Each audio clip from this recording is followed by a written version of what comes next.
Onlar gözəl gördülər ki, Tehran getdikcə türkləşir. Cumhurbaşqanı Pezeşkiyanın seçilməsindən daha öncə Xamneyinin türk dilinə aid və türklüklə bağlı bir sıra deməçləri olmuşdur. Və Xamneyinin də Seyid Əli Xamneydən söhbət gedir. Onun sağlığında hələ Pezeşkiyan seçilməmişdən türk varlığına bir sıcaq yanaşmaları var idi. O sıcaq yanaşmalar Pezeşkiyanı Cumhurbaşqanı yapılmasına gətirib çıxartdı və nəhayətdə İranda getdikcə türklük yüksəldi.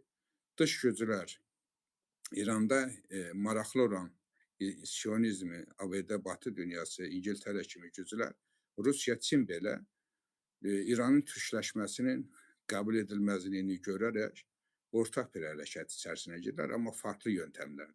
Biri Şahın oğlunun gəlməsini istədi, biri parçalanmasını və ayrı-ayrı düşüncələr var idi.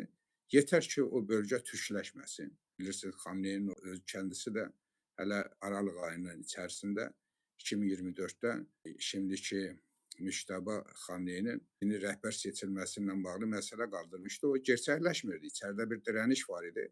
Fars faşizmin mollalar içərisində olan gücü Xamneyə qarşı yönəlmişdi.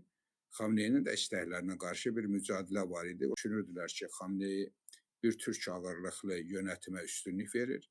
2026-cı il İranda türk dilinin Fars dili ilə yanaşı türk dili olacağı bəklentisi var idi. Bunların hepsini gördülər. Ona görə bir savaş açdılar ki, Xamneyini öldürsünlər.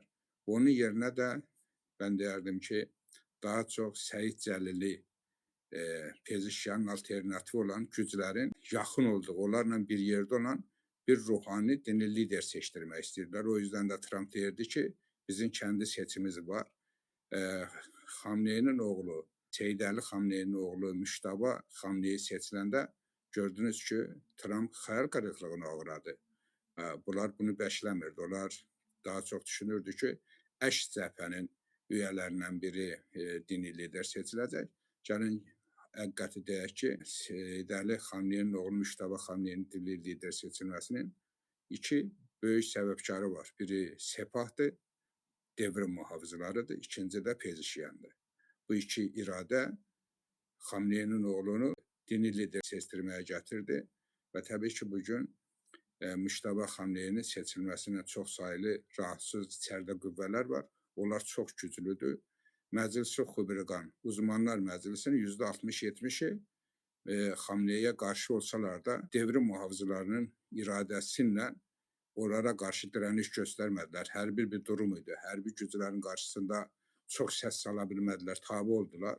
Amma bunlar iləride yine sıkıntı yaradacaklar. Bugün de sıkıntı yaradırlar. Xamneyinin kendisini öldürtüren de bunlardı.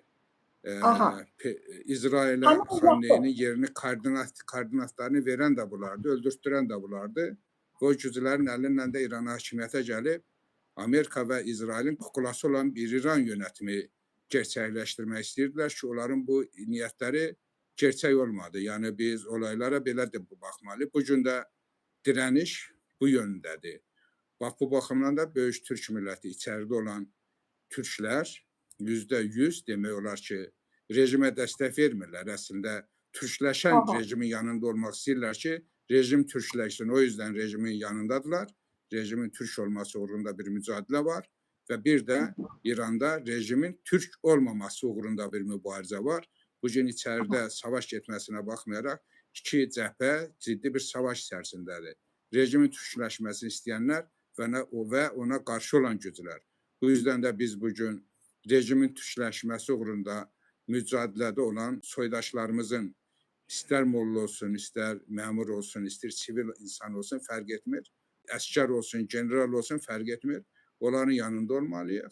Onlar İranda qalib gəlməlidirlər. İsrail və ABD-nin də gerçəkləşdirdiyi bu savaş məğlubiyyata uğramalıdır ki, bölgəni, İranı orada olan xalq kendisi dizayn edə bilsin, siyasi seçimləri özləri müəyyənləşdirsin, İranda elə bir yönetim qursunlar ki, bu yönetim xalqın iradəsinə söykənsin.